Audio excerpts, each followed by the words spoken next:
about to move on to the product to sum and sum to product identities. But before we do that, we're going to do one more thing with double angle identities, okay? And actually, we're going to look at something called multiple angle identities, okay? So what we're going to do here in example 4 is derive a multiple angle identity, okay? So what is a multiple angle? Well, like a double angle means that your argument is going to be 2 theta or 2x or 2 alpha. If it's a multiple angle, okay, you're going to have some kind of, you're multiplying the theta or the x or whatever the variable is by some number. It's just a number other than 2, okay? So that's usually referred to as a multiple angle, okay? So like in example 4, I haven't even read it yet, but you can see that we have cosine of 3x. The argument is 3 times x. That is a multiple angle, okay? So let's talk about what we're going to do in example 4 here. It says, write the cosine of 3 times x in terms of cosine x. Okay, well, what does that mean? Well, we are going to start off with this multiple angle expression. Okay, so we're going to start with the cosine of 3x. And we are going to turn it into something. Okay, and I'm just going to draw a box. Okay, so we're turning it into something, some kind of equivalent expression. Okay, so equivalent expression where the only trig pieces are cosine of x. Okay, so I am turning this into an equivalent expression. Okay, anything that you see that is trigonometric, it has to be cosine of x. You can't see a cosine of 2x. You can't see a cosine of 3x anymore. You can't see a sine x. Everything trigonometric has to be cosine of x. Okay. Now you can have cosine squared of x. Okay, because that would just be cosine of x, which is allowed, squared. Okay, so you can have cosine squared of x. You can also have, any power of the cosine of x. If I wanted to have a cosine of x all raised to the 5th power, that's fine, because again, we can have a cosine of x. It's just raised to a power. Okay, so that's kind of, hopefully that explains to you what we're trying to do here. Okay, so let's try it out. Okay, so here we go. I'm going to start off with the cosine of 3 times x. Okay, so what I'm going to do, because I have to, there's no formula that I know for cosine of 3x. I've got to start somewhere, and I have to start in such a way that I can use what I already know. Okay, so I'm going to rewrite 3 times x. I'm going to rewrite 3 times x as x plus 2x. Okay, if I take x and I add 2x, I get 3x. So I'm going to rewrite it this way. Okay, nothing has changed. They're equivalent statements. Okay, so then I've got the cosine of something plus something. Okay, so I'm going to be able to apply the sum formula for cosine. Okay, if you remember what that is, the cosine of a plus b is equal to the cosine of a times the cosine of b minus the sine of a times the sine of b. Okay, I'm going to apply that here with the a value being x and the b value being 2x. Okay, so once I do this, I'm going to expand it, and this will give me cosine of x times the cosine of 2x minus the sine of x times the sine of 2x. Okay, so good thing. Okay, we've gotten rid of the 3x argument. Okay, this is great. Okay, we've got this cosine of x here, and we have a sine x, and that's okay for now. but this has brought up double angles in doing this. Okay, so now we've got this cosine of 2x and we've got a sine of 2x floating around. So now we've got to deal with those. Okay, so that's going to be the next issue that we handle. So here we go. All right, let's start with the cosine of 2x piece. Okay, so I'm going to write what I have. Okay, so I've got cosine of x. I'm multiplying by the cosine of 2x. I need to get rid of this cosine of 2x piece. Okay, I don't want to have a double angle in my answer. Okay, I'm going to go back to the double angle identities and I need to make a replacement. So I'm going to use one of the formulas for the cosine of 2a. Okay, one of the double angle formulas for cosine. The question is, which one do you use? Because there's 3 of them to choose from. Okay, well, remember what our answer has to look like. Okay, it can contain trigonometric terms, but they all have to be cosines. Okay, and you can have cosine raised to a power, but it has to be strictly cosine of x, no multiple angles. Okay, so out of the 3 formulas, this last one, the one that I'm starring here, it's the only one that doesn't contain a sign value. So we're going to go with this one. Okay, so I'm going to go back to where I was working, okay, and I'm going to write out to the side, okay, that now we're going to use, and let me color code this, okay, because I already have the red. Okay, let me try something else. I'll put it in green. Okay, so to replace this green thing, we're using the fact that the cosine of 2a is the same thing as 2 times the cosine squared of a minus 1. Okay, so we're going to make this substitution. Okay, so we're going to multiply the cosine of x by 2 times the cosine squared of x, because we're using x's instead of a's here, minus 1. Okay, and then we're going to use a double angle formula now on this guy, the sine of 2x. Okay, so I'll put that in a different color as well. Okay, as for now, what do we do with the sine of x in front right here?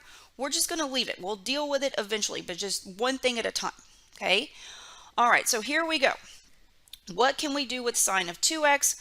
Well, we have to use a double angle formula to get rid of it. Okay, so there's only one double angle formula for sine, so the choice is kind of made for us. We're going to have to use this guy here. Okay, so to replace this thing in black, I'm going to use the double angle formula that the sine of 2a is equal to 2 times the sine of a times the cosine of a.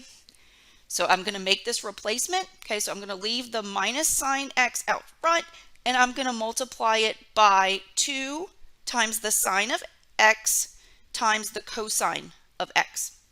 Okay, all right, luckily all the arguments that are left are x's. Okay, so all the double, the multiple angles are gone.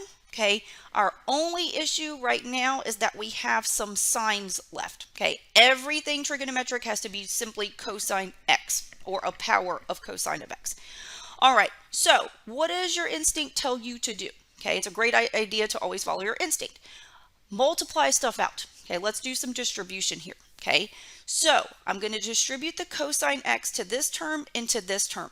Okay, I'm going to get 2 times the cosine cubed of x, because remember you're multiplying cosine of x by cosine squared. Okay, so cosine times cosine times cosine gives you cosine cubed, and this is how you write it. Okay, then we're subtracting 1 times cosine of x, that's just cosine of x. Okay, and then we're going to distribute over here.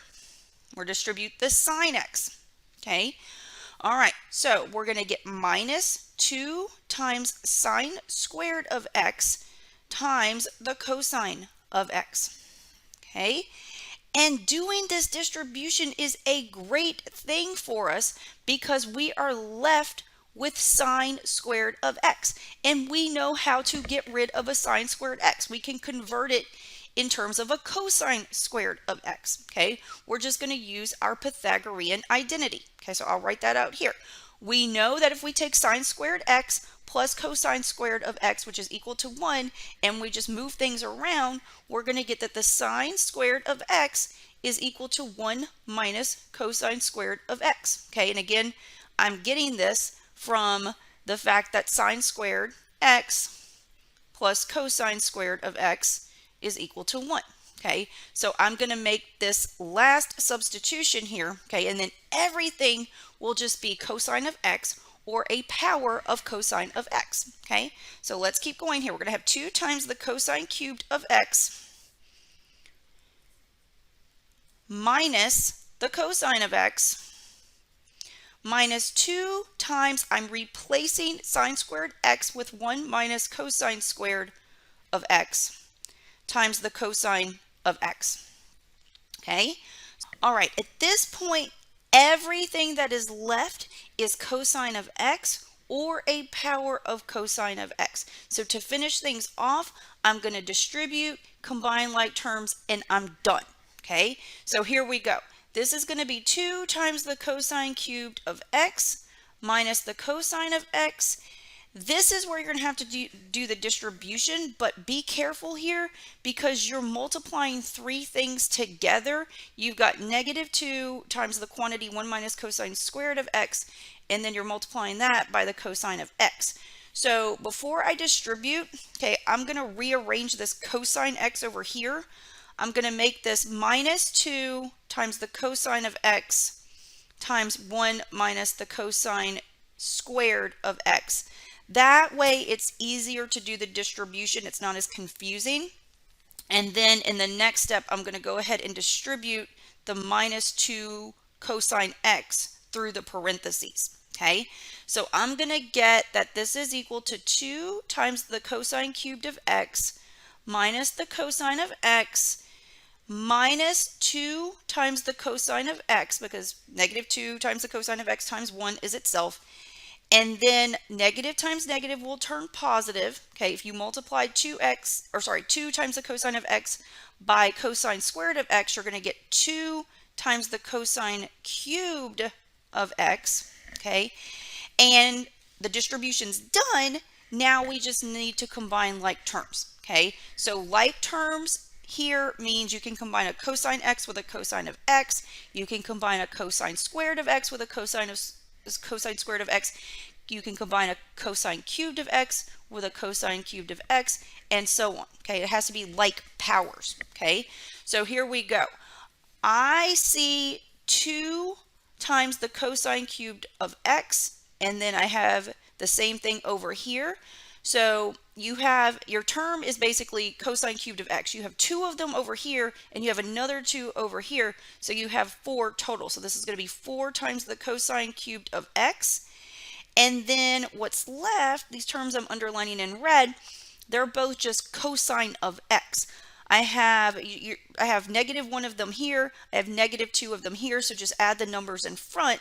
This is going to be -3 times the cosine of x. This is the final answer. Okay, so give me a second and I'm going to kind of go back and explain what we've done, okay, because this is kind of a confusing problem, probably something that you haven't done before, okay. So we're done, okay. The answer, what I have in the answer box, it is an expression. It's different from what we started with. All the trigonometric terms involved are cosine of x or a power of cosine of x. Like I have a cosine of x raised to the 3rd power. That's cosine cubed of x. Okay. What we did in this problem was we derived a multiple angle formula. Okay. Remember what we started with. We started with the cosine of 3x. Okay. We used identities to expand this and turn this into something else. We showed basically that the cosine of 3x is the same thing as what we got as the answer. It's the same as 4 times the cosine cubed of x minus 3 times the cosine of x. Okay, so this is like an identity that we just derived. Okay, this would be a way if you had to, if you had to do something with cosine of 3x, this could be an identity you could use. Okay, so that is what we had to do in this example. Okay, we started with a multiple angle identity. Okay, cosine of 3x, we started with a multiple angle. Okay, and we turned that expression into something equivalent. Okay, where the argument was not a multiple angle. Okay, in a sense, we derived an identity.